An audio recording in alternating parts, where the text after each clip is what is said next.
What's going on, everybody? Steve here, Rake and Profit over at rakeandprofit.com. Coming back to you with another video, and I am here with my good friend Dan Metters, and he's a wholesale expert. Welcome to the show, man. How you doing, brother? Good, brother. Awesome to have you here in Corbin. Yeah, it's been really fun out here, and it's been awesome shooting a bunch of videos with you. So if you guys haven't been able to see some of our videos that we already recorded, talking about some of the best products to wholesale, how to work with suppliers, all different types of stuff, be sure to definitely check out those videos. I'll put some links in the description. But without further ado, if you're ready to rock and roll, you want to jump into the topic of this video, which is our top 11 mistakes to avoid before you start wholesale on Amazon FBA. You guys have made all the mistakes on your journey. Oh, I promise. All the mistakes.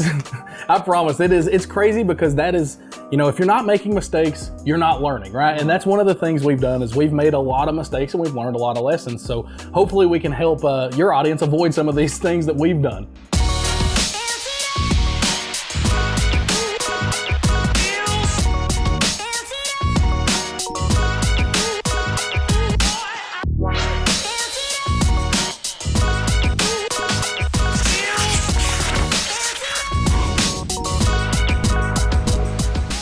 If you guys are ready to rock and roll, smash that like button, leave a comment below, and let's get right into it. So the first mistake, and before this video, we wrote out a whole thing of mistakes, and we picked our top 11.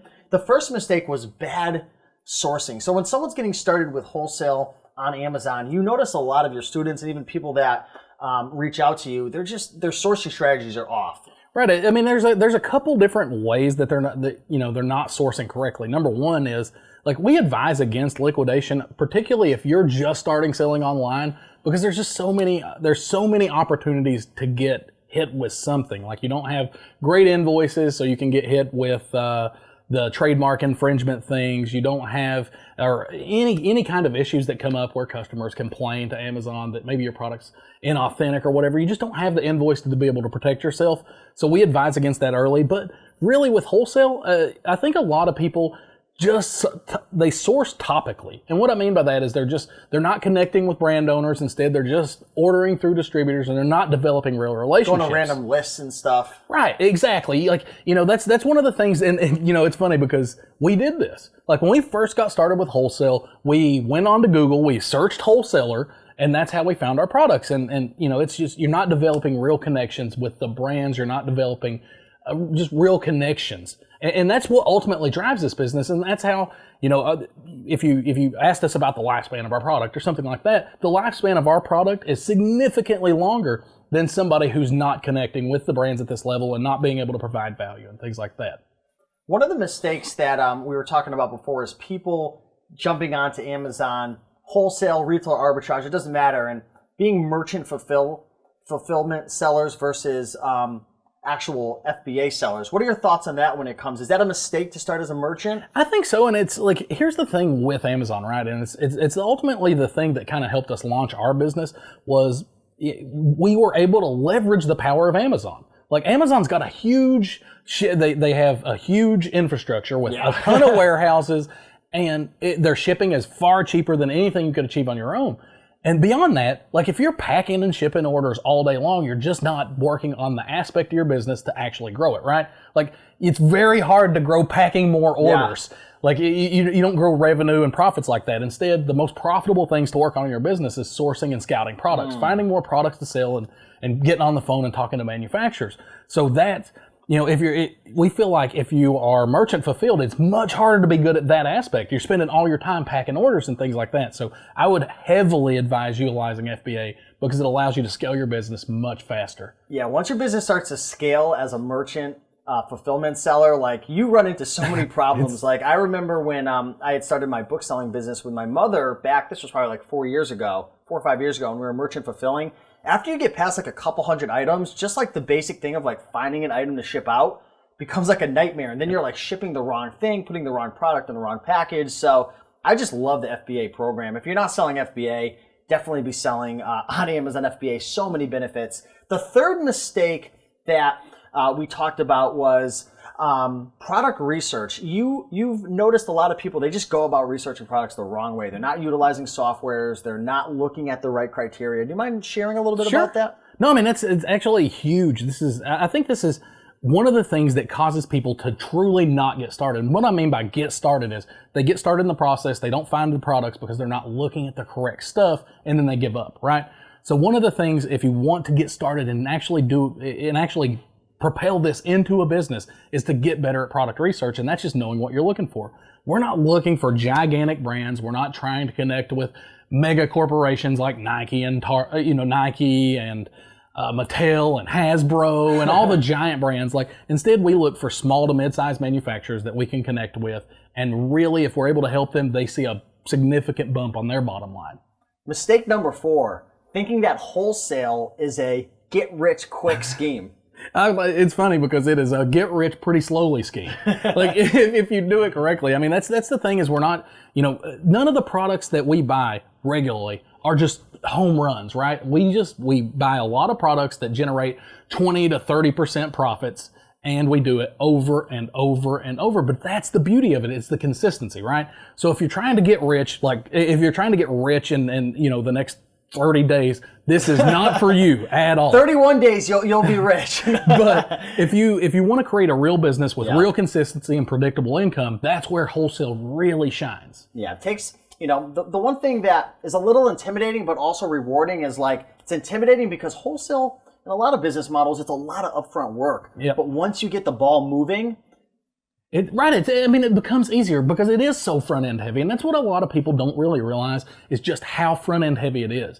Like, once you establish those accounts and develop those relationships, continuing to run your business is very easy. It's a phone call once a month or something like that to be able to order product. But you're right, it is a lot of work on the front end to find the right products, to make those connections, and to develop relationships with the brands. Mistake number 5 before you get started wholesale on Amazon. This is actually, I guess you could call this a mistake on your part, but also, like, I guess a learning experience based on growth, was not utilizing the prep centers earlier on in your business. Sorry to throw you under the bus, but you guys brought it up. Whew. Now, this one is and this is one I think a lot of people run into, we actually created we started a warehouse before we even knew prep centers existed, and then about 6 months in, once we had purchased all the crap for a warehouse, like the shelves and the forklifts and stuff like that, we heard about prep centers. Whoa, this would be way easier. So what a prep center is, for anybody who doesn't know, is there's somebody who prepares your product and then ships it to Amazon for you. So, like, let's say you're buying a glass That's all they item. do. It's a company. Right. I mean, let's say you're buying a glass item, right? Like, that item needs to be bubble wrapped and then potentially put into a poly bag before it gets shipped to Amazon. Well, if we had our warehouse, we were doing all that. Like, we had employees who were doing it, and it just took away all of our focus, right? Like, that was the problem, is instead of concentrating on finding more awesome products and developing better relationships, we were concentrating on how we can process faster and things like that. And it's just wasn't an area of genius for us.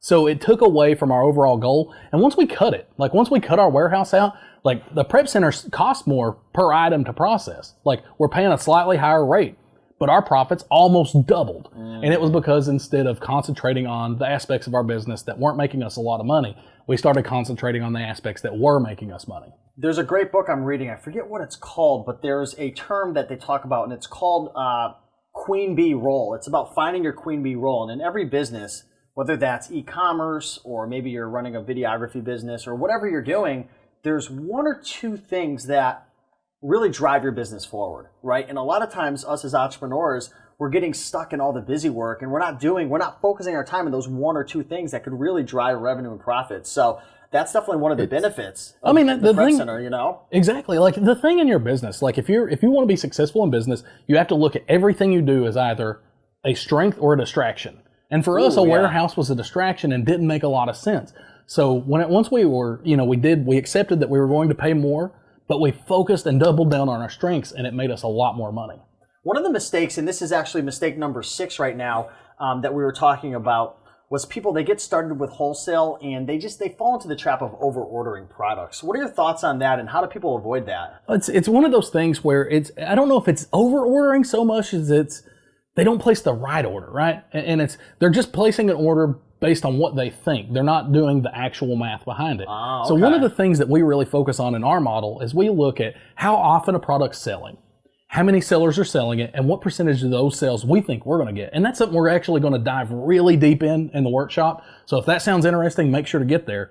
But it's one of the, that's the thing is, instead of ordering an arbitrary amount of product, you should be basing it on something. Real numbers, real data. Right. So that's the difference. Is it equates to over ordering, but it really is. They're not being data driven, whereas it's really easy to just be data driven and order correctly. Hey, what's up everybody? Real quick, sorry to interrupt the video. I wanted to let you know, if you are interested in learning more about wholesale and if you want to start your own wholesale business, pause this video right now and download these 2 free guides. So there's 2 guides that we're giving away 100% free, and our good friends Dan and Dylan of the Wholesale Formula created them, and they've done over $25 million in sales over the last 5 years selling wholesale products on Amazon. The first guide is their 6-step process to starting a wholesale business. It's simplified, it's step-by-step. If you're interested in wholesale, download this guide. It's really gonna help you. And our second free guide is our product sourcing checklist. So, in order to be successful, you're gonna have to source your first product. You're gonna have to put your first deal together with a supplier. It's not as hard as people make it out to be. You're definitely gonna wanna get this checklist. It'll break down everything you need to do step by step to source that first product. So head over to rakeandprofit.com/free guides. I'll put a link down below. Again, pause this video, grab them, download them, take a look at them, because it's gonna help you a ton on this journey. So before you watch any more videos and all that stuff, download it, and then be sure to go through it tonight. It'll really, really add a lot of value to your life. So with that being said, let's get back to the video and be sure to take action. One of the biggest pain points, and this is actually moving into mistake number 7, is a lot of people, like, in order to be successful with wholesale after we've been talking, is you've got to pick up the phone and you've got to be calling these brands. Once you've identified the hot selling products, now you have to identify who's selling it and start contacting these small to mid-sized brands. The problem is people are calling and they're getting no's. They call, no. They call, no. And the problem is they're not adding true value to these brands. And that's a huge mistake that I know you're super passionate about. Right. I mean, that's the ultimate separator in this business, right? Is like there are a million people out there looking for wholesale accounts and brands, and they're just not trying, they're trying to place orders and not do work. Like, that's the difference. Is we try to legitimately help the brands that we work with grow. And whenever we pick up the phone and we talk to them, that's what we're talking about. Like, how do you help them? Right. It's improving their listings, helping them drive more traffic to their products and things like that. It's just simple fixes. It could be maybe they only have 2 pictures on Amazon. How many listings have you went to where you saw 1 or 2 pictures? It always makes me wonder, like, who's running this? Like, who's doing that? I don't get it. Why? Maybe you could answer that for me. And for the viewers that are watching right now, why do you sometimes see a product that has like 1,000 rank in a great category that's selling hundreds and thousands per month, but there's 1 photo? I think to myself, if they just had 4 or 5 photos, maybe a lifestyle photo, they have like 4 words in their description. Like, what's the deal with that? No, it's exactly what it is. Exactly, is it's a brand that is being completely driven by the brand. Like, it's the brand recognition that's selling. Like, they have a high quality product. Right. They just have a great product, but they're not acquiring new customers. They don't know much about marketing. Exactly. And that's one of the values that we're able to add, is we're able to, just tell them, hey, you need more pictures. Like, we don't have to take the pictures. I can't take a picture. But whenever we tell them that, they have product portfolios where they're like, hey, will any of these work for you? And we're able to plug those pictures into Amazon, and they realize more sales immediately. So when you're doing your product research and you start coming across these brands that you don't know anything about, but they're selling well, that's a good sign, because it's probably a small, mid-sized brand. And then even one step further, you start seeing that there's inefficiencies with the listings, the titles, the keywords, the photos. When you make that phone call, what are most people doing? Oh, I want exclusivity. I want to sell your brand. And they're just like, you're just another guy or another girl calling. But if you're calling saying, hey, I've got 5 tips for you to be able to optimize your sales, I bet you could generate 20 to 30% more sales. Do you mind if I jump on a call? Like, they're going to want to talk to you. Of course. And that's how relationships are built. Exactly. And that's the thing, is they have an abundance of people who want to sell their products. They don't have an abundance of people who want to help their brand grow. Yeah. And it's a strict difference. If you go in trying to add value, that's what entices brands to start working with you. Yeah, and this is a perfect segue into mistake number 8, and that's not pick up the phone enough. It's right. Like, a lot of people are really afraid of talking to somebody on the phone because they're, they equate it to being them saying no or whatever. Personally. Yeah. It's not. I'm not good enough. Exactly. It's not that. Instead, one of the things that a lot of people get in the habit of just sending that email. And it's easy to send an email because it's impersonal, right? Yeah. But one of the things that we have found is you convert significantly better whenever you pick up the phone. And it's just because you're developing that personal touch. You're able to talk to a human and explain some of the things some of the ways that you can help them. Yeah. So we've recorded videos in the past and whatnot, and I always read through the comments. I'm always like answering comments. So if you guys have any questions, feel free to leave a comment below. If you're enjoying this, like the video. But I see comments coming in all the time, especially from like people who are selling on Craigslist or eBay sellers, or just people who are stuck in the retail arbitrage model, which is fine. I love retail arbitrage. I taught my mother how to do it. I'm never going to stop doing it. I love it, enjoy it. But people, they kind of like hesitate to go towards wholesale or private label or even starting their own Shopify store or website because they say to themselves, Dan, Steve, why would I start a wholesale business when the margin's only 20% or 25% when I could find an item at a thrift store? And this is a great point. I could find a Ralph Lauren purple label cashmere sweater for $3 and sell it for $140. Why would I go to wholesale when I only make maybe $6 a product versus $100? You know? No, I mean, it's funny because I also love thrifting. I also love being out in stores, and I also love shopping. So I get your guys' love. I understand it. And it's like a treasure hunt, right? Like you get out there, you find something awesome, and it's like, it may only be like $30. Like you may make $30, but you're so excited like when you grab that item. And so I get it. I mean, I understand the appeal, and the difference is our margins, percentage-wise, are way lower. But I'm not having to drive around and find that product. I'm not having to go into every single store and physically pick up that one product I make $100 on. Exactly. So like, you're right. You may make $100 off this one unit of a product you sold, but I push one button and send an email. Yeah. I order 100 units of a product that I make $6 on, and I just made $600 in 30 seconds, whereas you just made $100 in 30 minutes. I think it depends on your goals, really. Like if you're just in business, or like a lot of people like who sell on eBay, they say that they have a business, but if you were to go on vacation, you have no business anymore. You know what I mean? It just depends what your goals are. Like if your goal is just to make enough money to have freedom, on eBay, like that's cool. Like you're never going to find anything better than thrifting and garage sales. You're never going to find something more exciting, that's for sure. Like you just, the thrill of the hunt's always going to be there. But I have so many subscribers, and even myself, I've been forced to look into other business models that don't require me to physically put my time in. I've looked into business models that allow me to hire virtual assistants, or business models that allow me to kind of outsource things to like prep centers or fulfillment centers, or even like this YouTube video right now. It's like you create this video and it's here helping and serving people for years without me. Exactly. So I guess it really just depends upon what your goals are. But yeah, I mean, at the end of the day, the margins are much lower. But if you look at it from a long-term period, who's making more profit?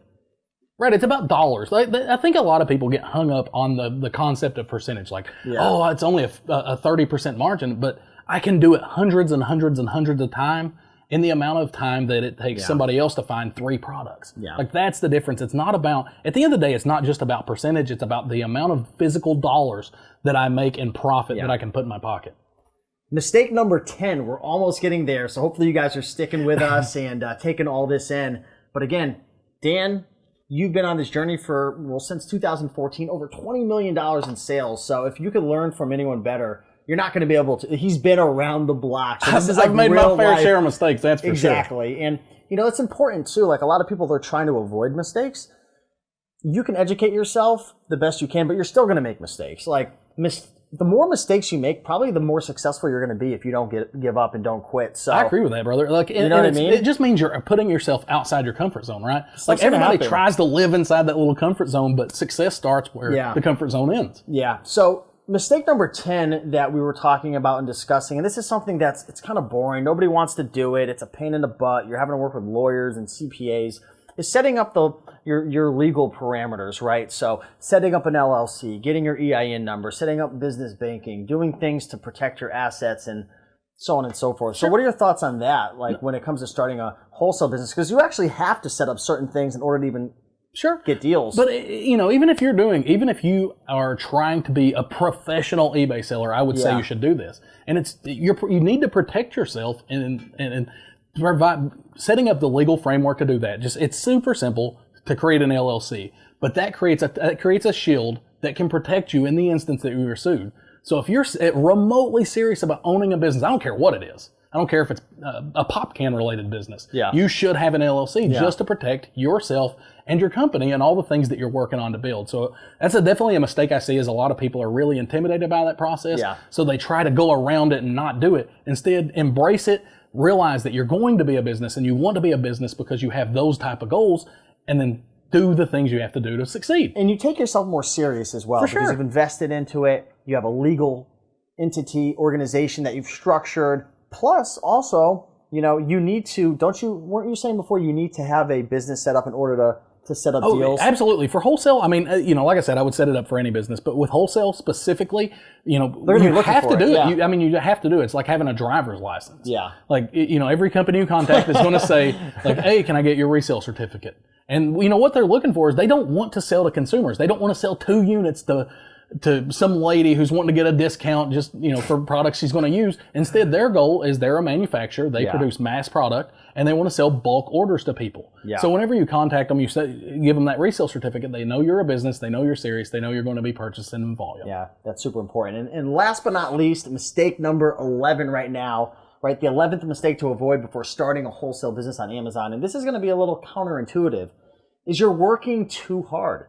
Some people, they're working too hard in the business instead of on the business. And what they need to do, and this was a big topic that we were talking about earlier today with Eric as well, was outsourcing. Yeah, I mean, it's absolutely, you have to do it. If you want to grow your business, you have to be willing to outsource. You have to be willing to put tasks in other people's hands. Like with Prep Center, for example. Yeah. It was the same exact thing, right? Like, we were trying to do all this internally, and while our margins were better, we weren't making the money we could have made because we weren't outsourcing, and we weren't concentrating on the areas that we can really grow. And it's easier than ever now to outsource, because there's websites like Upwork, Fiverr.com. Just a million. I mean, so you many. get onlinejobs.ph. Like, you can find virtual assistants. You can find literally anybody. There's just a million opportunities to get yourself out of the rote, meticulous, repetitive work. I mean, there's no sense to be doing that type of thing in your business. Instead, concentrate on the thing that allows you to move the needle the most, right? Yeah. Concentrate on the thing that's going to make you the most money, because that's where your effort is needed if you want to grow your business. Yeah. So hopefully you guys enjoyed this video. Hopefully you were taking notes. To recap really quick, just to go over the 11 mistakes. Mistake number 1, bad sourcing strategies. Number 2, merchant fulfilling instead of utilizing the FBA program, which is huge. Mistake number 3, poor product research. Definitely check out Jungle Scout and rely on numbers and analytics. Don't just rely on what you think is cool and your passion. Sure. Mistake number 4, thinking that wholesale is a get-rich-quick scheme. I mean, it's not going to happen in 29, 30 days, maybe the 31st day. But that's a big thing right there. Be in it for the long haul. Mistake number 5, and this is something that, it's not necessarily a mistake, but like going with the warehouse route, like it just depends on your business and whatnot. But there are things out there, companies called prep centers, that will actually allow you to ship your products to them. They'll prep everything and then ship it to the Amazon warehouses for you. So that's a big one.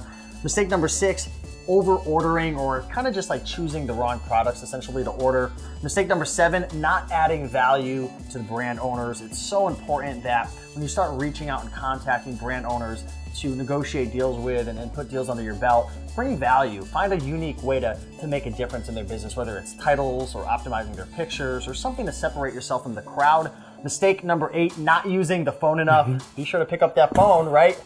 You got to do it. Mistake number 9, thinking that wholesale margins are too low. And even though they may be lower than traditional margins that you're typically going to see on eBay or thrifting or selling books, right? Mama Profit's crushing it with those 6,000% ROIs. I mean, it's just, you've got to look at it from the long picture, right? The long view. And while the margins might be lower, you could actually make more money spending less time, right? Exactly. By automating it and utilizing different services.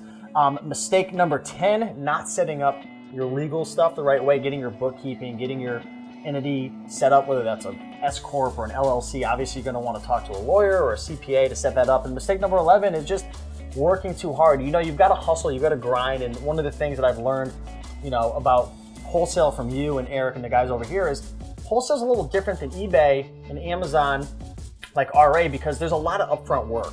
There's a lot of upfront work without seeing the reward. But once you get things set up, You know what I mean? Like, you'll definitely reap the benefits, but once you get things set up and once you start to put in that hard work and things are working, you can start outsourcing, and you've got a team over here that helps you guys out with a lot of the business. You got people in the Philippines that are helping out. So work hard, but also work smart once you get things going. That's actually, I mean, that's what I want to point out is it's not, I'm not saying don't grind. Get out there and grind, but make sure you're grinding on the right stuff. Shout out to Gary Vaynerchuk.